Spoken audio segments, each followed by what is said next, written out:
Selamat pagi Ibu Fia. Selamat pagi Pak Ovan. Apa kabar Ibu Fia? Puji Tuhan, kabar baik. Pak Ovan apa kabar? Alhamdulillah saya juga kabar baik. Ibu Fia, sebelum kita melaksanakan supervisi di kelas, bolehkah saya memberikan beberapa pertanyaan dalam tahap pra-observasi ini? Boleh, silakan Pak. Terima kasih Ibu. Saya cross check ya. Lembar catatan percakapan pra-observasi kelas. Hari Rabu tanggal 24 Juli tahun 2024. Nama guru Ibu Yafia Selikepa SPD, mata pelajaran Sejarah Indonesia, Sekolah SMA Negeri Awalah, kelas 12 MIA. Pertanyaan pertama, apa tujuan pembelajaran yang akan Ibu capai pada pembelajaran kali ini? Baik, tujuan pembelajaran yang akan dicapai itu setelah kegiatan pembelajaran, murid dapat yang pertama menjelaskan upaya bangsa Indonesia dalam mempertahankan keutuhan wilayah NKRI. Yang kedua, mengklasifikasi tokoh nasional dan daerah yang berjuang mempertahankan keutuhan negara dan bangsa Indonesia pada masa 1945 sampai 1965. Yang ketiga, menjelaskan peran dan nilai-nilai perjuangan tokoh nasional dan daerah, mengenal tokoh nasional dan daerah yang berjuang mempertahankan kemerdekaan Indonesia tahun 1945 sampai 1965. Oke, terima kasih Ibu Ifia. Lanjut ke pertanyaan kedua ya Ibu. Area pengembangan apa yang hendak dicapai dalam pembelajaran kali ini? Baik, area pengembangan yang hendak dicapai itu kompetensi emosional atau afektif, yaitu yang pertama mengenal tokoh nasional dan daerah yang berjuang mempertahankan kemerdekaan Indonesia tahun 1945 sampai 1965. Yang kedua, memahami peran dan nilai perjuangan tokoh nasional dan daerah. Yang ketiga, menanamkan nilai perjuangan dalam diri murid dalam mempertahankan keutuhan NKRI dalam kehidupan sehari-hari. Oke, terima kasih. Lanjut ke pertanyaan selanjutnya.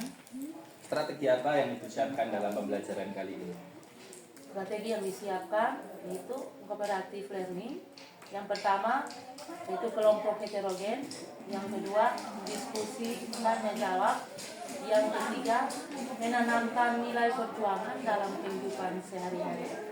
Oke Ibu, ada catatan khusus nanti tentang supervisor saya mengintegrasikan kompetensi sosial dan emosional pada proses pembelajaran di kelas. Begitu ya Ibu.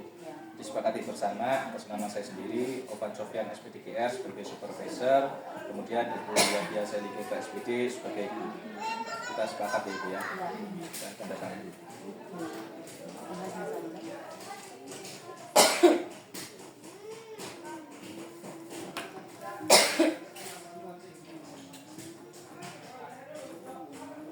Oke Ibu, berarti kita sekarang praktek supervisi di kelas ya. Ya. Siap. Pagi juga. Selamat pagi.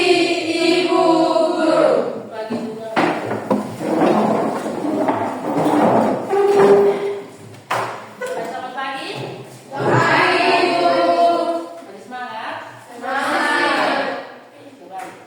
Jadi sebelum kita mulai dengan kegiatan pembelajaran kita di pagi ini, kita akan awali dengan doa. Untuk itu minta ketua kelas mana ketua kelas? Ketua kelas akan pimpin doa.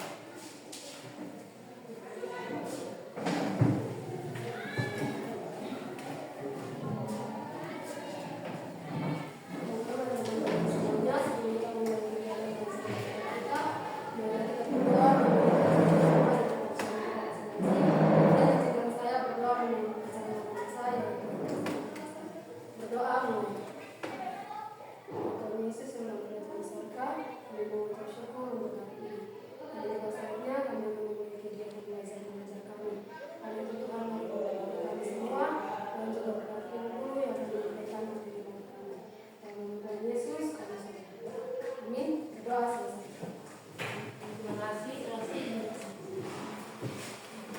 Baik anak-anak, kita akan mulai pembelajaran kita, tapi kita menyanyi dulu sekaligus semangat dalam belajar. Kita akan menyanyi lagu nasional, yaitu Sorak-Sorak Bergembira. Nanti Bu Pandu kita menyanyi bersama-sama. Sorak-sorak bergembira 3, 4. Sorak-sorak bergembira, bergembira semua. Sudah bebas negeri kita untuk selama-lamanya. Indonesia merdeka, Republik Indonesia, itulah hak milik kita untuk selama-lamanya. Baik anak-anak, Ibu akan absen untuk mengecek kehadiran kalian.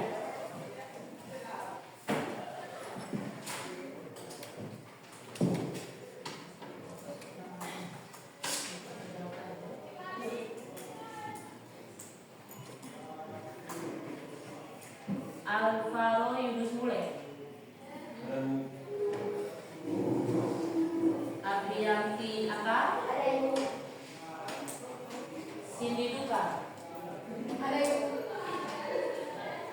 Farida Alen, Ferdi Namor, Ilham Bana, Indrawati Maro,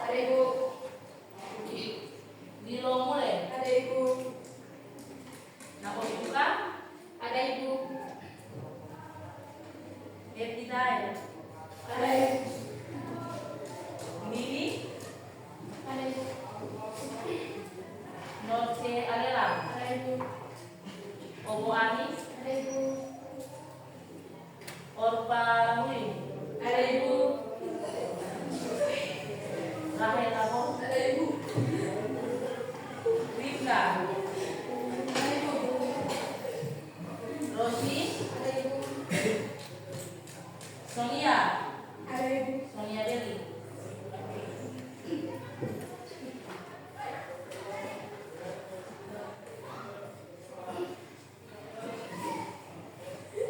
Suraya Busra, ya, sakit, Titus,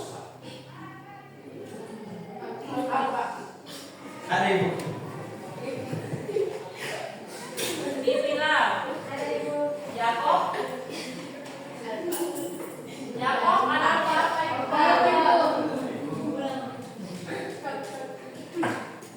Yansen, Yohana,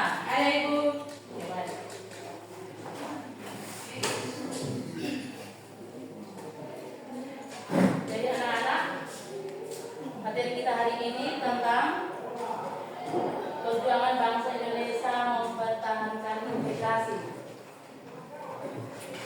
Adapun tujuan dan pembelajaran yang akan kita capai di materi kita kali ini, yaitu yang pertama, tujuan yang pertama yaitu mengidentifikasi berbagai ancaman disintegrasi bangsa melalui bacaan dari berbagai sumber belajar.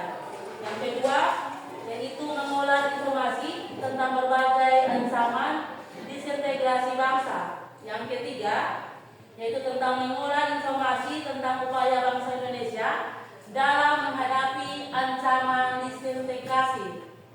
Yang keempat, menganalisis upaya bangsa Indonesia dalam menghadapi ancaman disintegrasi bangsa, antara lain PKI Madiun pada tahun 1948, DITII, APRA, Andi Asis, RMS, PLRI, Permesta, dan G30 SPKI. Baik anak-anak, kita akan masuk pada materi kita hari ini, yaitu tentang perjuangan bangsa Indonesia mempertahankan integrasi. Namun sebelumnya Ibu akan tanya dulu, ada yang tahu kok tentang materi minggu kemarin? Apa yang kita bahas pada minggu kemarin? Saya Ibu. Ya, silakan. Pelajaran minggu lalu adalah perjuangan bangsa Indonesia mempertahankan integrasi bangsa. Betul sekali. sekali. Ada masih tahu apa itu integrasi? Silakan.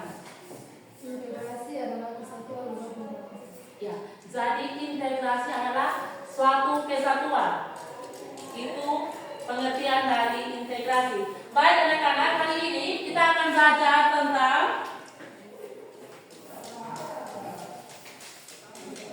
perjuangan menghadapi ancaman disintegrasi bangsa.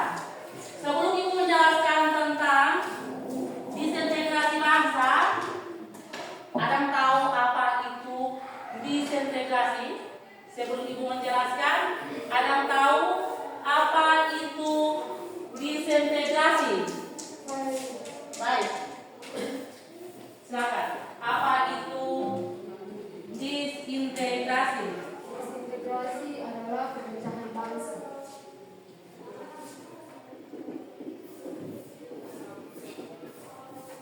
Ulangi lagi. Disintegrasi adalah perpecahan bangsa. Perpecahan bangsa.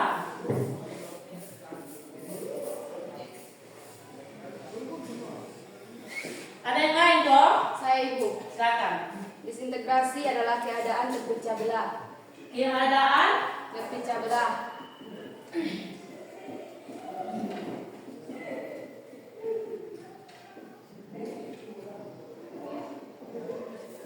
Coba. Jadi apa yang dijawab oleh kedua teman kita itu memang benar. Jadi disintegrasi yaitu tentang perpecahan bangsa ataupun juga tentang keadaan terpecah belah. Sekarang Ibu mengajak ke semua melihat apa itu disintegrasi menurut Kamus Bahasa Indonesia atau KBBI.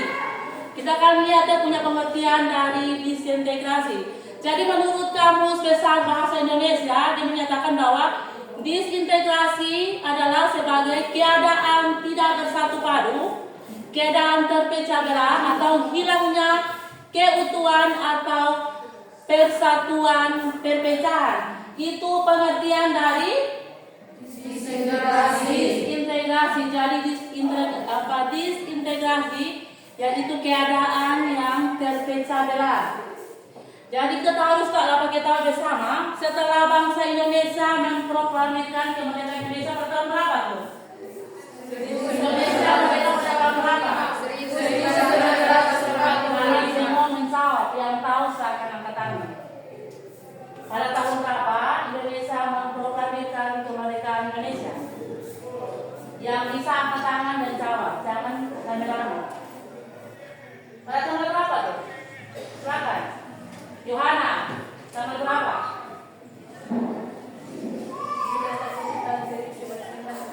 Ya, jadi kita tahu bersama bahwa Indonesia itu merdeka pada tanggal 17 Agustus tahun 1945. Setelah Indonesia merdeka, bukan berarti Indonesia ada dalam posisi aman-aman saja, tidak. Walaupun bangsa Indonesia sudah mencapai puncak kemerdekaan, tapi mereka masih ada dalam ancaman. Baik itu ancaman datang dari luar, bahkan juga datang dari dalam bangsa Indonesia itu sendiri. Kita lihat kalau ancaman dari luar ketika Indonesia merdeka, bangsa Belanda kembali lagi untuk mengancam keberadaan bangsa Indonesia. Kita tahu bahwa bangsa Indonesia pada awal kemerdekaan Indonesia, keadaan mereka belum stabil betul, tapi mereka sudah mendapat ancaman dari bangsa luar yang pernah menjaga bangsa Indonesia, yaitu bangsa Belanda. Kalau kita lihat dari dalam, itu terjadi ancaman-ancaman dari organisasi tertentu. Itu dari dalam Indonesia itu sendiri. Kalau dari luar, kita lihat seperti bangsa Belanda kembali lagi untuk mau merampas kemerdekaan bangsa Indonesia. Kita lihat apa yang menyebabkan sehingga terjadinya disintegrasi.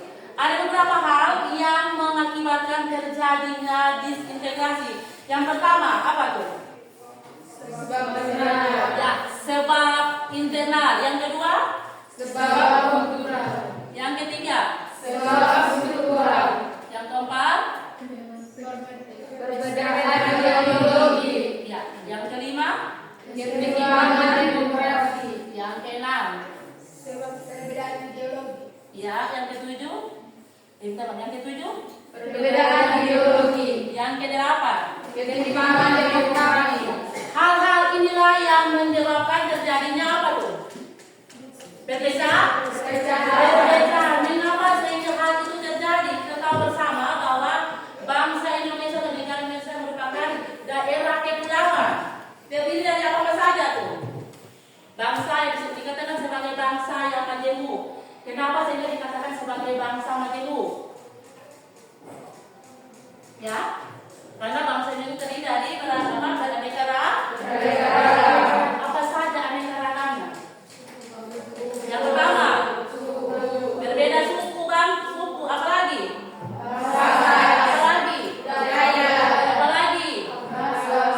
Ya, itu merupakan jadi bangsa Indonesia merupakan daerah kepulauan atau dikatakan sebagai daerah majemuk karena terdiri dari suku bangsa, ras, agama dan seterusnya. Ini bisa mengakibatnya akan timbulnya atau terjadi perpecahan di dalam wilayah kesatuan Republik Indonesia atau bangsa Indonesia.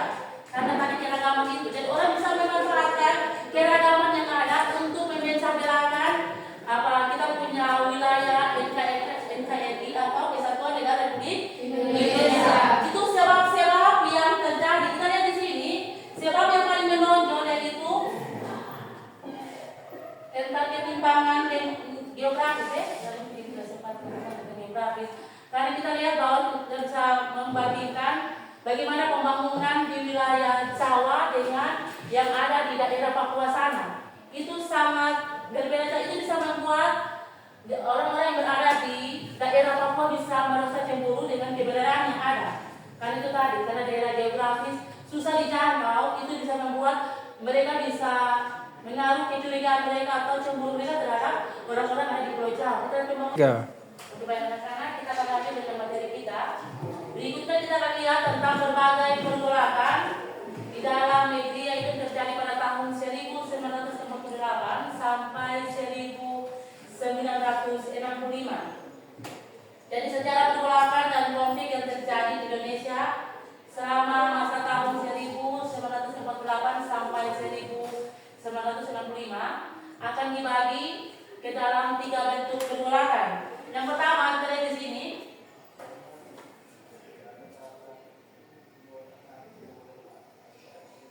Yaitu tentang peristiwa konflik dan pergolakan yang berkaitan dengan ideologi. Ada yang tahu kok ideologi bangsa Indonesia itu apa? Ideologi kita, ya? Ideologi, ya? Silakan, Nona Rahel. Iya, Pancasila merupakan ideologi bangsa Indonesia. Bangsa Indonesia itu kita lihat yang pertama, pergolakan yang terjadi. Pergolakan yang kedua,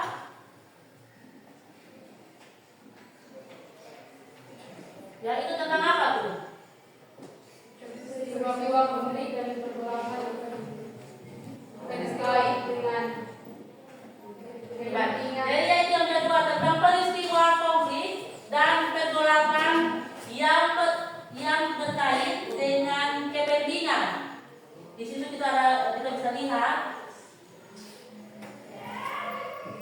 yaitu tentang pemberontakan ABRA, pemberontakan RMS, dan juga pemberontakan Andi Asis. Kita lihat yang ketiga, peristiwa yang ketiga yaitu peristiwa konflik dan pergolakan yang berkaitan dengan sistem pemerintahan, yaitu kita kenal dengan persoalan negara federal dan BFO. Jadi anak-anak, materi yang sudah Ibu sampaikan hari ini kita akan sajikan sebuah video terkait dengan materi yang kita Ibu ajarkan hari ini. Nanti sebentar Ibu tayangkan video, anak-anak silakan mengamati video yang ada dan bisa berikan tanggapan tentang video yang akan Ibu tayangkan saat ini.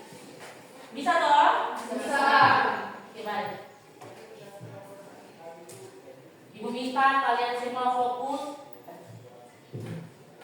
untuk menonton video yang akan Ibu tayangkan ini.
patut kita pelajari dan ambil hikmahnya agar kejadian serupa tidak pernah terulang kembali.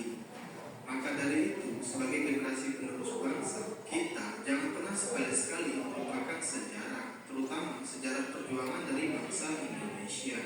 Dan dalam pembahasan ini terdapat 3 faktor utama yang menyebabkan berbagai pergolakan di Indonesia, antara lain konflik yang disebabkan oleh ideologi, konflik yang berkaitan dengan kepentingan, dan yang terakhir yaitu konflik yang disebabkan oleh sistem pemerintahan. Oke, tanpa harus berlama-lama lagi, berikut ini adalah beberapa pergolakan pasca Indonesia Merdeka atau masa perjuangan menghadapi ancaman disintegrasi bangsa antara tahun 1948 hingga tahun 1965 yang perlu kita ketahui. Yang pertama, konflik yang disebabkan oleh ideologi. Konflik yang disebabkan oleh ideologi adalah pemberontakan yang dilakukan oleh PKI atau Partai Komunis Indonesia.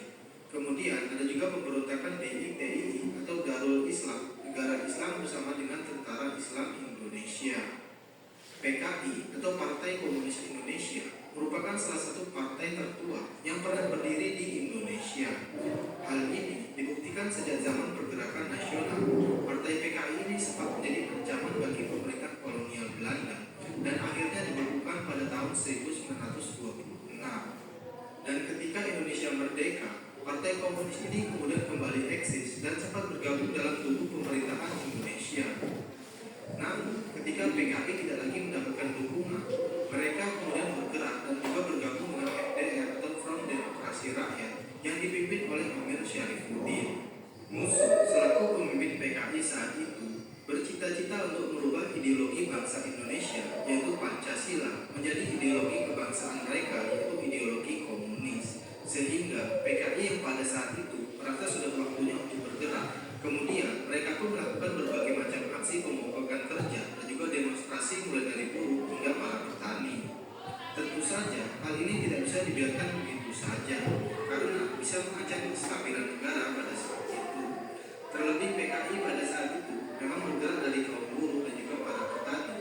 Maka pemerintah saat itu mencoba untuk melakukan negosiasi terlebih dahulu untuk meredam aksi PKI tersebut. Namun hal ini tidak membuat PKI menjadi lebih terkendali hingga pada puncaknya terjadilah pembunuhan terhadap mereka yang anti terhadap PKI. Mereka menginginkan berdirinya Republik Soviet di Indonesia, yaitu pada 18 September tahun 1948 di Madiun. Dan dari kejadian inilah kemudian pemerintah bertindak tegas dengan menerbitkan divisi Siliwangi yang kemudian berhasil mendesak pemberontakan PKI pada tahun 1948 tersebut. Hingga pada puncaknya yaitu kematian dari musuh dan tertangkapnya Amir Syarifuddin yang kemudian ia pun dihukum mati akibat pemberontakan yang ia lakukan tersebut. Namun meskipun tokoh utama PKI saat itu berhasil diringkus, masih terdapat benih-benih dari pemberontakan yang akan terjadi di kemudian hari, yaitu Aidi dan juga Lukman yang menjadi simpatisan PKI kemudian melanjutkan cita-cita dari musuh dan juga Amir Syarifuddin tersebut berhasil meloloskan diri. Dan untuk lebih jelasnya mengenai pemberontakan PKI pada tahun 1965, bisa kalian lihat di link di pojok kanan ya. Yang kedua, DITI. DITI atau Darul Islam, yang mana didukung oleh Tentara Islam Indonesia, memiliki ambisi untuk mendirikan negara Islam di wilayah Jawa Barat. Yang kemudian hal ini meluas hingga ke berbagai wilayah di Indonesia. SM Kartus Wirjo yang awalnya adalah tokoh dari Partai Syarikat Islam Indonesia atau PSII berusaha untuk memanfaatkan keadaan yang terjadi di Indonesia pasca perjanjian Renville. Perjanjian tersebut memberikan celah kekosongan pemerintahan di wilayah Jawa Barat. Hal inilah yang kemudian digunakan oleh Kartus Wirjo untuk mendirikan Darul Islam yang kemudian didukung oleh Tentara Islam Indonesia pada Agustus 1948. Kemudian permasalahan ini mulai muncul ketika pasukan Siliwangi kembali ke Jawa Barat dan ditolak oleh Kartus Wirjo hingga akhirnya terjadilah konflik yang mencapai puncaknya pada tahun 1959. Operasi ini dilakukan oleh pihak militer bersama dengan masyarakat yang masih pro terhadap pemerintah Indonesia. Kemudian mereka pun mengepung pusat-pusat dari DITI yang ada di wilayah Jawa Barat. Hingga hal ini kemudian membuat DITI kuat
Hampir serupa dengan pemberontakan APRA, peristiwa Andi Aziz ini juga memiliki unsur kepentingan yang berawal dari tuntutan Kapten Andi Aziz. Tuntutan Andi Aziz ingin menjadikan pasukan APRIS yang ada di wilayah Indonesia bagian timur. Namun, hal inilah yang kemudian menjadi konflik bagi mereka akibat kedatangan tentara Indonesia ke wilayah Sulawesi Selatan. Karena merasa akan terjadinya diskriminasi, maka pasukan Andi Aziz ini berusaha untuk melakukan pendudukan di tempat-tempat strategis. Akibatnya, pemerintah saat itu langsung bertindak tegas dan mengirimkan kolonel Ale Kawilarang. Dan untuk mengatasi hal tersebut, pemerintah juga memberikan waktu 2 kali 24 jam agar Kapten Andi Aziz menyerahkan dirinya. Namun, akhirnya tidak mendapatkan respon dan akhirnya dia pun berhasil ditangkap dan dibawa ke Jakarta untuk diadili.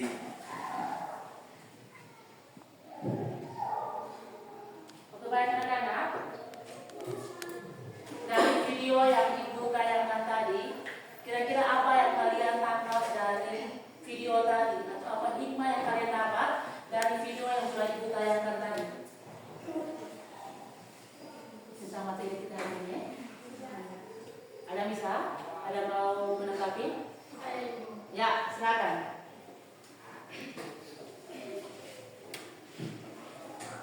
Dari video yang sudah kita nonton, pelajaran atau makna yang bisa diambil adalah sebagai anak-anak sekolah, kita jangan melupakan sejarah, terutama sejarah perjuangan dari bangsa Indonesia. Dan juga kita bisa belajar dari pahlawan bangsa untuk memperjuangkan apa yang menjadi hak kita, dan perjuangan akan lebih mudah jika kita bersama. Dan sebagai generasi penerus bangsa, kita harus mempertahankan keutuhan bangsa agar kejadian-kejadian pada masa penjajahan tidak terulang lagi. Sudah? Sudah. Bagus sekali. Kita berikan aplaus dulu.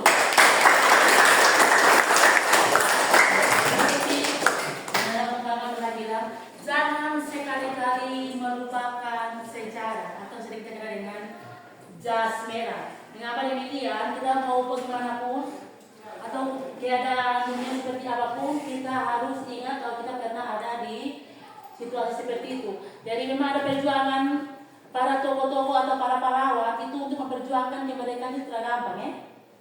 Jadi ada banyak hal yang mereka korbankan supaya kita bisa merdeka. Jadi jangan sekali-kali kita melupakan sejarah, itu pesan dari Bung Karno. Oke, baik anak-anak, kita lanjut. Dari materi kita hari ini kita akan diskusi kelompok. Nanti Ibu bagi 2 kelompok ya. Nanti bagi 2 kelompok. Nanti Ibu suruh kalian disebut 1, 2, 1, 2, nanti dibagi. Dan Ibu akan bagikan materi yang ada sekarang kalian kerjakan. Selesai kalian kerjakan soal atau diskusi yang terjadi. Nanti itu kita presentasi. Jadi kita mulai saja. Kita akan masuk dalam diskusi kelompok. Ibu akan bagi kelompok, itu ada 4 kelompok. Sesudah Ibu bagi, nanti kalian akan cari teman kalian. Nanti Ibu akan kasih materi, kalian akan kerjakan materi, ada pertanyaan, kalian silakan jawab. Nanti kalian akan presentasi kalian punya hasil di depan kelas. Bisa toh? Bisa. Nah, kita mulai dari arah sana ke sana, nanti berdiri ya.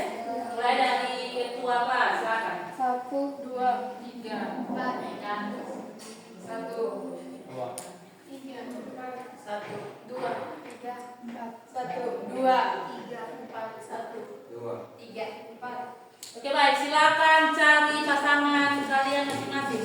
Yang 1, 1, 2, 2, 3, 3, 4. Silakan. 3. Jadi mengenai materi, nanti kalian silakan kerjakan.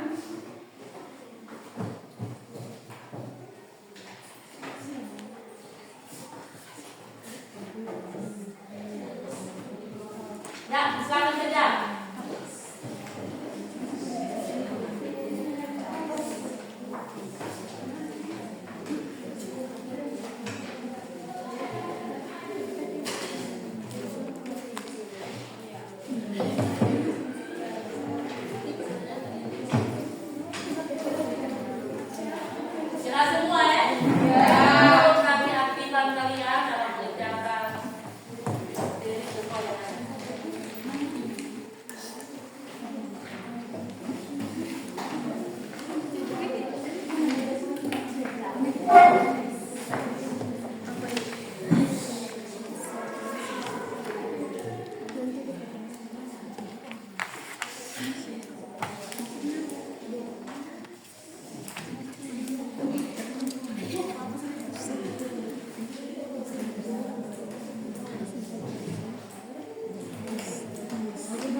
Indra dengan kawan-kawan, silakan.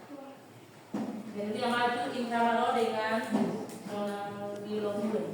Silakan.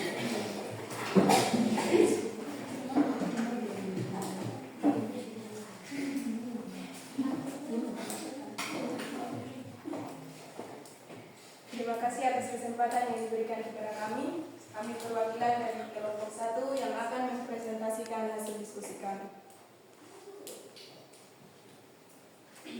Pengertian disintegrasi. Disintegrasi bangsa secara harfiah merujuk pada perpecahan suatu negara menjadi bagian-bagian yang terpisah.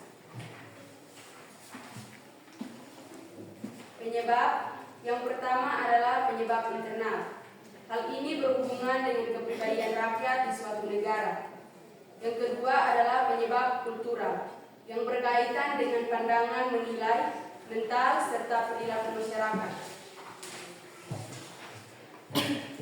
Yang ketiga, penyebab struktural, ada karena kekuasaan memberikan ruang untuk lahirnya disintegrasi bangsa. Yang keempat, perbedaan ideologi. Setiap negara tentu mempunyai ideologi masing-masing yang harus diyakini oleh setiap warga negaranya. Yang kelima, ketimpangan demografi. Kesenjangan yang timpang dalam demografis juga bisa menyebabkan disintegrasi bangsa. Yang keenam, sebab struktural. Penyebab struktural ada karena kekuasaan memberikan ruang untuk lahirnya disintegrasi bangsa. Yang ketujuh, perbedaan ideologi.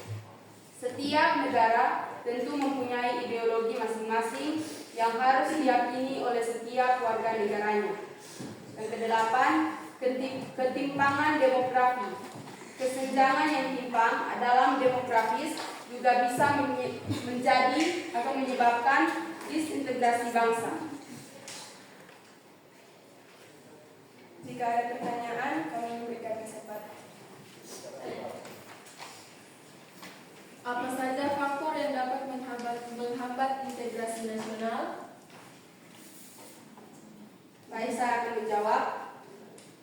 Faktor yang dapat menghambat terjadinya integrasi nasional yaitu keberagaman yang tidak disertai dengan rasa saling menghargai, adanya sikap saling meremehkan antara satu sama lain, pembangunan yang tidak merata, pengaruh dari budaya luar. Terima kasih. Rasko, Ada saya. Apa saja contoh dari integrasi nasional dalam kehidupan bermasyarakat di Indonesia pada saat ini? Berikan contohnya. Baik, saya akan menjawab. Contoh dari integrasi nasional dalam kehidupan bermasyarakat di Indonesia yaitu adanya upacara bendera sebagai wujud dari integrasi nasional di tingkat sekolah, adanya kegiatan gotong royong sebagai wujud rasa persatuan dan kesatuan dalam hidup bermasyarakat, menghargai perbedaan budaya, agama, tradisi, dan setiap perbedaan yang ada, memiliki sikap toleransi terhadap setiap perbedaan. Demikian presentasi kami. Sekian dan terima kasih. nanti kita keluar.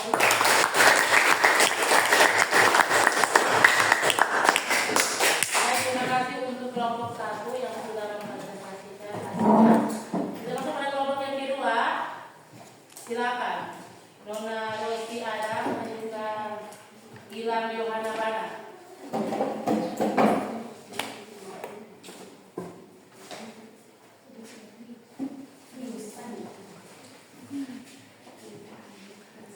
Terima kasih. Terima kasih atas kesempatan yang diberikan kepada kami. Kami perwakilan dari Komisi 2 akan mempresentasikan hasil diskusi kelompok kami. Yang pertama, peristiwa konflik dan pergolakan yang berkaitan dengan ideologi.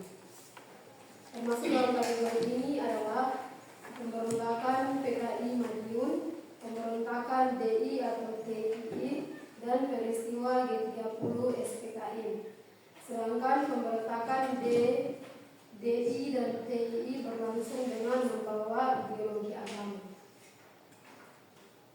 Yang kedua, peristiwa konflik dan pergolakan yang berkaitan dengan kepentingan.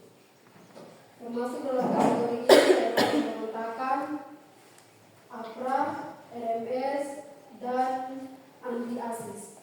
Mereka juga enggan untuk melepas posisi atau kedudukan yang diperolehnya, sehingga sering menghalangi suatu proses perubahan. Yang ketiga, peristiwa konflik dan pergolakan yang berkaitan dengan sistem pemerintahan. Termasuk dalam kategori ini adalah persoalan negara federal dan juga BVO atau Bizenkoms Federal Organization, serta pemberontakan PRRI dan Permesi. Masalah yang berhubungan dengan negara federal mulai timbul ketika berdasarkan perjanjian Megawati Indonesia disepakati akan membentuk negara serikat atau federal dengan nama Republik Indonesia Serikat atau RIS. RI menjadi bagian RIS. Negara-negara federal lainnya misalnya adalah negara Pasundan, negara Madura, negara Indonesia Timur. BVO sendiri adalah badan musyawarah negara-negara federal di luar RI yang dibentuk oleh negara. Demikian hasil presentasi kami. Jika ada pertanyaan dari teman-teman semua, saya berikan kesempatan. Tuliskan pendapat kamu mengenai Sebut nama dulu. Yang mau bertanya silakan sebut nama. Lalu kasih juga pertanyaan. Silakan. nama saya sterilisasi. Jelas apa itu? Nama saya sterilisasi akan bertanya. Tuliskan pendapat kamu mengenai kesamaan atau perbedaan antara latar belakang terjadinya aneka pemberontakan pada periode 1948 sampai 1965 dengan beberapa konflik pusat daerah pada masa sekarang. Baik, terima kasih atas pertanyaannya. Saya akan menjawab. Kesamaan dan perbedaan antara latar belakang terjadinya aneka pemberontakan pada periode 1948 sampai 1965 dengan beberapa konflik pusat daerah pada masa sekarang. Perbedaan pada tahun 1948 hingga 1965 latar terjadinya konflik dikarenakan adanya keinginan mengubah ideologi negara, sedangkan pada masa sekarang salah satu latar belakang dari adanya konflik adalah ketidakpuasan masyarakat terhadap kinerja pemerintah, bersamaan adanya ketidakpuasan dan ketidakpercayaan terhadap kebijakan dan juga kinerja pemerintah menjadi salah satu faktor pendorong utama dari terjadinya konflik pada masa sekarang dan juga pada tahun 1948 hingga 1965. Sekian, jika ada pertanyaan dari teman-teman, saya berikan kesempatan. Saya, Indrawati Maro, saya akan mengajukan pertanyaan. Tuliskan hikmah yang bisa diambil dari pergolakan yang pernah terjadi di Indonesia pada periode 1948 sampai 1965. Baik, saya akan menjawabnya. Hikmah yang bisa kita ambil dari pergolakan yang pernah terjadi di Indonesia pada periode 1948 sampai dengan 1965 ada beberapa, yaitu yang pertama, menyampaikan sebuah rasa ketidakpuasan terhadap kinerja pemerintahan pusat yang dinilai tidak efektif dan efisien dalam mensejahterakan rakyat. Yang kedua, menghormati pemimpin. Yang ketiga, memiliki rasa setia kepada pemimpin dengan mengikuti segala aturan yang dia buat.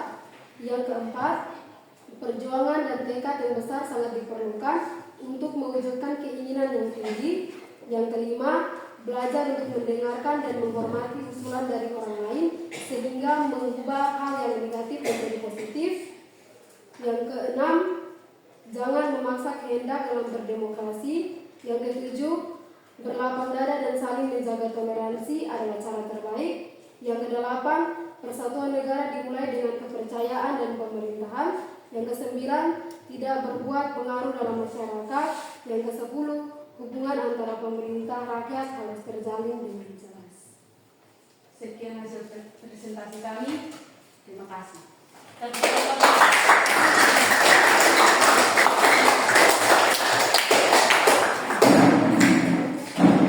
untuk kedua kelompok kita berikan aplaus sekali lagi.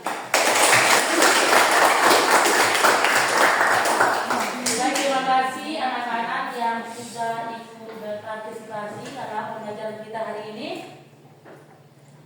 Dari materi yang sudah Ibu sampaikan, baik itu lewat materi poin-poin ataupun juga melalui video yang sudah Ibu tayangkan tadi, bahkan sudah kalian diskusi bersama, apa yang kalian dapat dari pembelajaran atau materi yang sudah Ibu sampaikan tadi. Ibu minta kalian untuk bisa memberikan kesimpulan dari materi yang sudah Ibu jelaskan tadi. Gimana? Saya Ibu. Ya, silakan sebut nama. Berdiri baru sampaikan refleksi pembelajaran kita hari ini.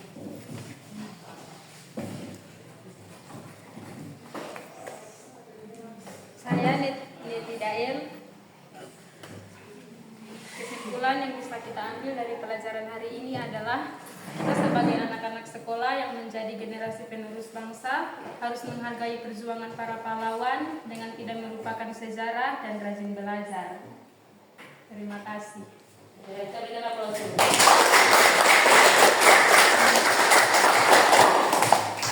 Baik anak-anak, dari pembelajaran kita hari ini yaitu tentang perjuangan bangsa Indonesia mempertahankan integrasi bangsa. Kesimpulan yang Ibu ambil dari materi kita hari ini yaitu kita sebagai warga negara harus saling menghormati dan menghargai untuk menjaga keutuhan bangsa dengan berpegang teguh pada Pancasila dan semboyan Bhinneka Tunggal Ika. Kita dapat menghindari ancaman disintegrasi di negara yang multikultural ini. Terlebih sejak dahulu Pancasila sudah terbukti mampu menyatukan berbagai perbedaan. Baik anak-anak, Ibu akan memberikan penilaian kepada kalian. Ibu minta kalian kembali dulu pada posisi semula dulu.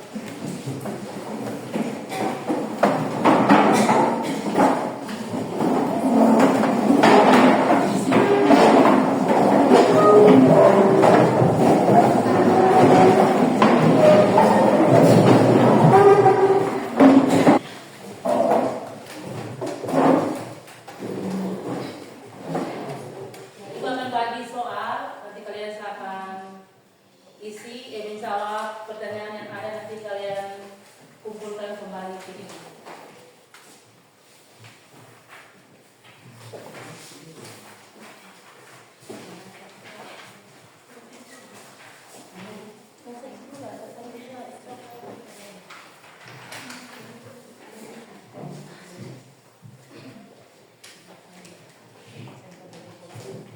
Jangan ditolong.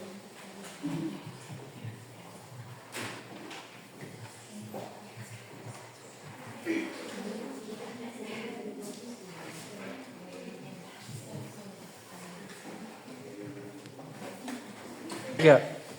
Baik, silakan kumpul.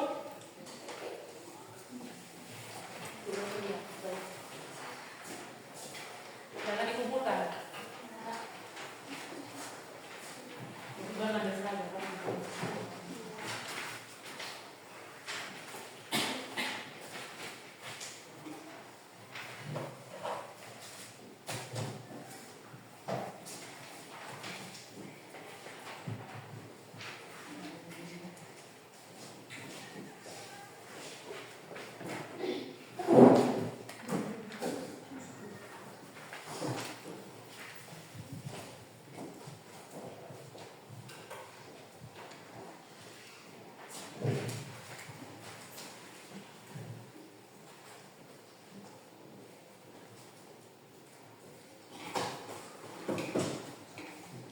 Baik anak-anak, demikian pembelajaran kita hari ini. Kita akan jumpa di minggu depan dengan materi yang berbeda.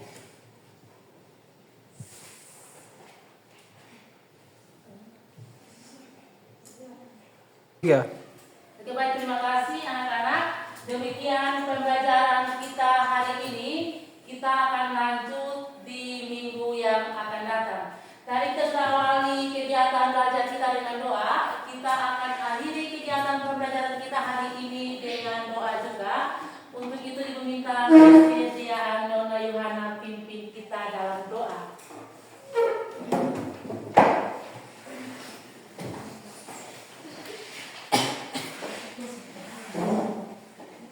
Baik Ibu Guru dan teman-teman semua, sebelum kita pulang, mari kita berdoa menurut ajaran agama dan keyakinan kita masing-masing. Dan izinkan saya berdoa menurut ajaran agama saya, yaitu Kristen. Mari kita berdoa. Ya Tuhan Yesus yang baik, terima kasih karena Engkau telah menuntun kami dari awal kegiatan pembelajaran kami hingga berakhirnya dengan baik. Tuhan, kini tiba saatnya kami akan pulang. Tuhan, mari menyertai kami dari sini hingga ke rumah tangga kami masing-masing dengan keadaan selamat. Hanya dalam nama Tuhan Yesus kami sudah berdoa. Amin. Terima kasih Nona Yohana yang sudah pimpin kita doa. Siap.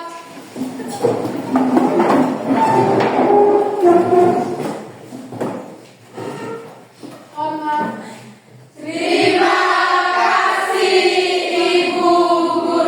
Sama-sama. Selamat pagi Bu Dian. Selamat pagi Bapak. Ibu, jadi kita akan melanjutkan percakapan pasca observasi kelas yang kemarin sudah mengajar. Nah, di sini kita akan pasca observasi dengan didampingi oleh Bapak pengajar praktik saya, Bapak Muhammad Musa. Jadi Ibu, terkait dengan Ibu mengajar kemarin ada beberapa catatan refleksi yang akan saya sampaikan kepada Ibu. Jadi kegiatan pembelajaran kemarin itu secara keseluruhan sudah baik, sudah sesuai dengan RPP yang Ibu rencanakan, RPP yang Ibu rancang. Seluruh langkah-langkah pembelajaran juga sesuai dengan RPP yang ditampilkan. Ibu sudah berusaha dengan baik mengelola kelas dan murid juga dapat berpartisipasi aktif dalam proses pembelajaran. Akan tetapi ada beberapa hal yang menjadi catatan bagi saya dan dapat digunakan sebagai refleksi. Yang pertama adalah perlu adanya referensi seperti buku cetak dan buku-buku penunjang yang relevan yang bisa dibagikan dari Ibu saat pelaksanaan pembelajaran sebagai bahan diskusi. Jadi kemarin saya lihat belum ada buku-buku yang bisa digunakan. Jadi mungkin misalnya perpustakaan buka, Ibu bisa ambil buku-buku di situ untuk memberikan peserta didik referensi. Terus yang kedua, Ibu nanti perlu mengintegrasikan kompetensi sosial emosional pada proses pembelajaran.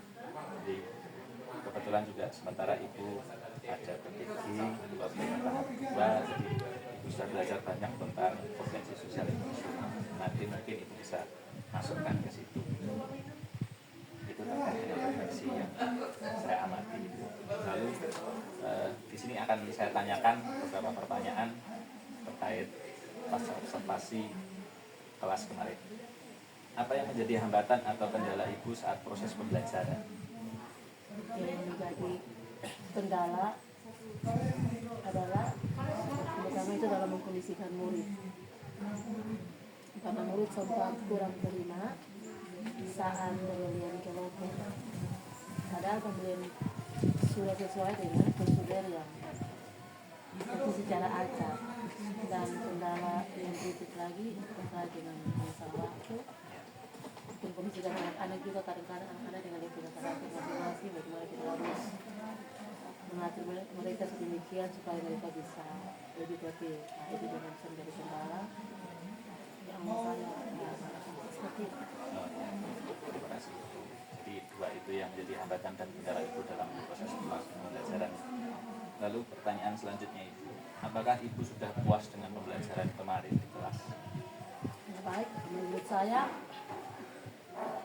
sudah agak puas, tetapi kedepannya kita menginginkan hal yang lebih baik lagi dari sebelumnya. Saya pribadi menilai pembelajaran kemarin sudah puas, misalnya pada pertemuan hari ini murid dapat menyerap apa yang saya ajarkan dan bermakna bagi mereka. Oke. Lalu apa hal positif yang sudah Ibu lakukan selama proses pembelajaran kemarin? Hal positif yang sudah saya lakukan ketika menunjukkan video pembelajaran, ternyata di sana minat anak untuk belajar. Dengan video pembelajaran anak lebih bermotivasi untuk mengikuti pembelajaran, namun mungkin ada hal-hal lain lagi yang karena kita lihat bahwa siswa ini dengan dia punya karakter masing-masing, cara belajar mereka berbeda-beda. Mungkin kemarin yang lebih saya tonjolkan itu mungkin lebih ke pembelajaran visual, lebih kepada video. Mungkin kedepannya saya bisa pisahkan mana siswa yang belajar mengalir sesuai dengan mereka punya ini apa gaya belajar. Mungkin kedepannya lebih lagi dengan dia punya model yang berbeda lagi. Jadi visual tetap jalan, kinestetik jalan, dan juga auditorium juga harus bisa kondisikan ke depannya.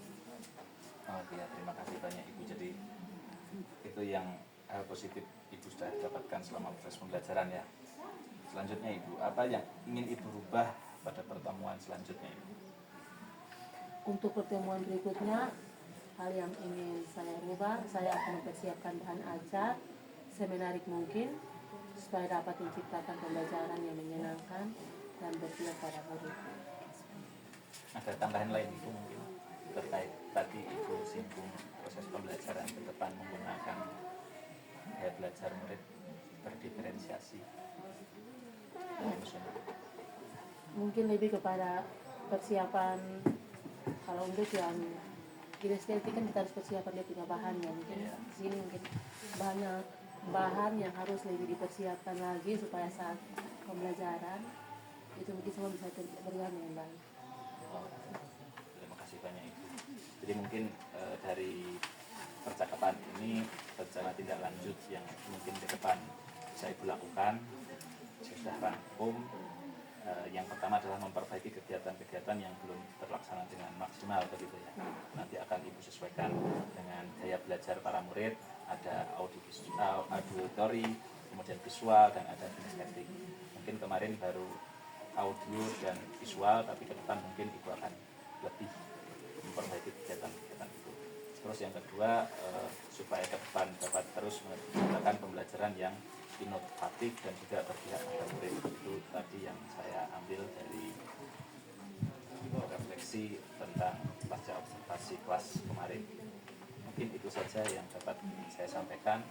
Mungkin ke depan kita bisa coaching lagi. Terima kasih banyak atas waktunya Ibu. Sama-sama Pak. Mohon maaf apabila ada kata-kata saya yang menyinggung Ibu, saya mohon untuk memaafkan saya. Terima kasih juga Pak.